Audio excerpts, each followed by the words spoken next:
और सम इफ़ में सबसे पहले तो आपको पता है कि स्टार्ट करते हैं इक्वल साइन से, और ये सम इफ़, उसके बाद ब्रैकेट स्टार्ट, और यहाँ पर देते हैं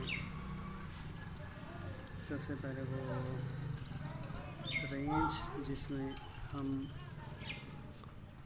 कुछ खास वैल्यूज़ चूज़ करेंगे, और उसके बाद कॉमा, फिर उसके बाद ये कौन सी वैल्यूज़ मतलब एक्सपेंसेस, एक एक्सपेंसेस हम यहाँ पे जमा करना चाहते हैं, तो यहाँ पे कॉमा दिया। ए के बाद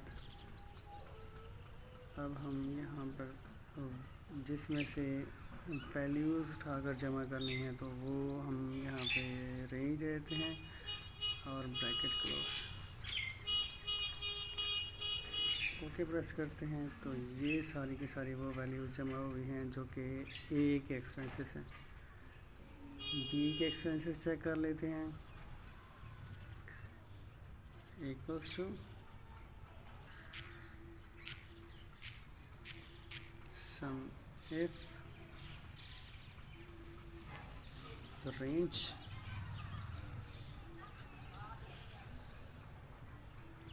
कॉमा क्राइटेरिया में इन्वर्टेड कॉमास के अंदर बी लिख देते हैं। बी के एक्सपेंसेस जमा होंगे, कॉमा, इसके बाद ये है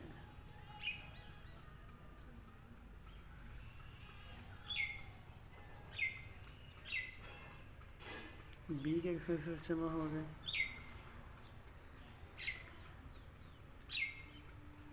अब हम चाहते हैं कि वो एक्सपेंसेस जो कि 1000 से कम हैं वो जमा हो,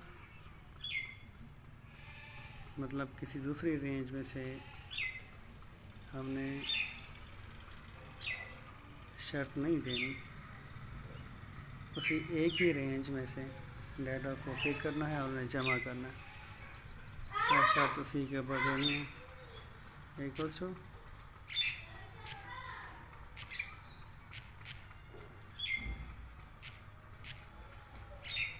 सम if range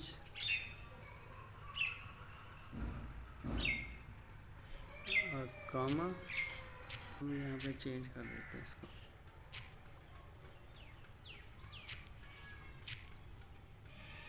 less than 1000, okay.